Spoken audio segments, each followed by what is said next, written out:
All right, so today we're jumping into a topic that has, really puzzled people for centuries. We're talking about the kingdom of God. It often feels so complex, right? Kind of contradictory with all these pieces that just don't seem to fit. But what if they're meant to fit together like a giant puzzle? Let's dive in and see if we can find the key to unlock it.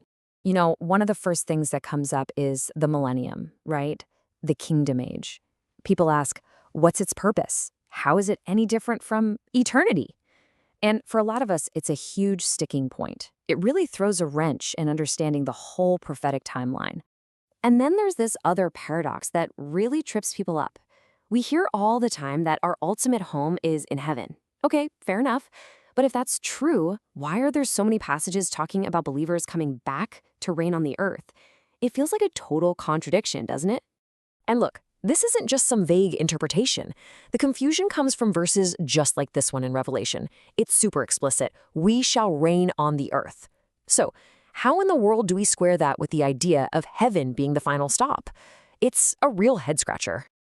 Yeah, it absolutely feels like a puzzle, for sure. But here's the cool part. Our source material suggests there's actually a single key that unlocks the whole thing.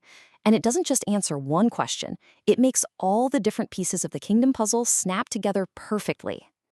So here's how we're going to tackle this. We've talked about the puzzle. Next, we're going to look at the key, these three ancient harvests. Then we'll see how those harvests map onto three ages of the kingdom. That'll help us sort out that whole already and not yet debate. And finally, we'll see how this whole thing is just one big unfolding story. All right, let's get to it and unlock this puzzle.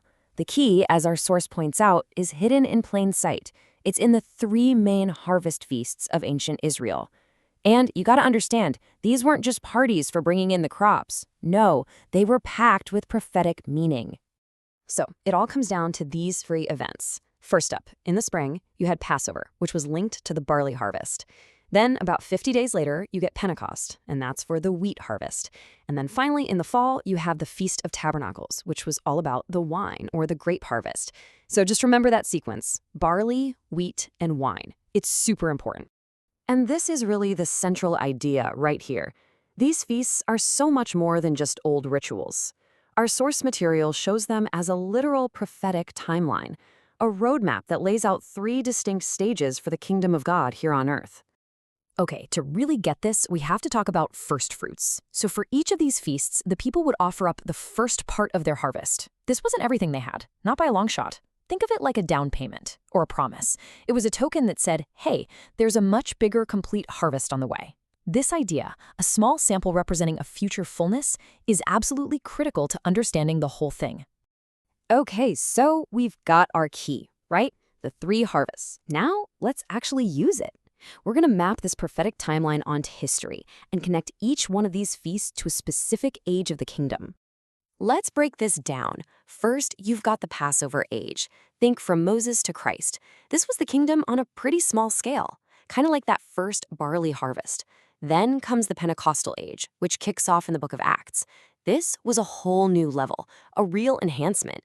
But the Apostle Paul actually called it an earnest. That's that down payment language again. It was like the wheat first fruits. And all of this is pointing to a future tabernacles age. That's the one that will bring the fullness, the complete harvest, the most powerful expression of the kingdom. Now, this three-stage framework, this is where things get really cool, because it actually helps us solve one of the biggest, longest-running debates out there. Is the kingdom already here, or is it not yet come? So, which side is right? The kingdom now folks, or the future kingdom folks? Well, when you look at it through this lens, the answer is they both are. The kingdom now view, it perfectly describes the first two stages we've seen, the Passover and Pentecostal ages. That's the down payment. And the future kingdom view, it correctly zeroes in on the ultimate goal, that coming tabernacles age, the fullness. See, it's not an either-or, it's a progression. But that brings up a really interesting question, doesn't it? I mean, if this timeline is so clear, why didn't people see it this way in the past? Well, the answer seems to be in this idea of a progressive, unfolding revelation. I love this analogy. Think of it like climbing a mountain. People back in the Passover age, Moses' time, they were at the base of the mountain. All they could see were the rituals right in front of their faces. Then, the early church, in the Pentecostal age, they climbed a bit higher. And from their new vantage point, they could look back down and to see the Passover age perfectly. But their focus was on this amazing new thing happening to them, Pentecost. But the final peak, the full meaning of tabernacles, well, that was still way up there, hidden in the clouds. It just hadn't been revealed yet. And when you think about it, that makes total sense. I mean, you can't really grasp what the full harvest is going to be like when you're still just planting the seeds, right? It seems each generation had to really live in and explore the incredible things happening in its own age before the next, even bigger part of the plan could be revealed. So that leaves us with this final thought to chew on. If the first two feasts, Passover and Pentecost, were just the first fruits, if they were just down payments that had a very real, literal fulfillment in history, what does that tell us about the sheer scale and power of the final harvest? If this whole thing really is the roadmap, then it means the biggest, most significant age is still ahead of us.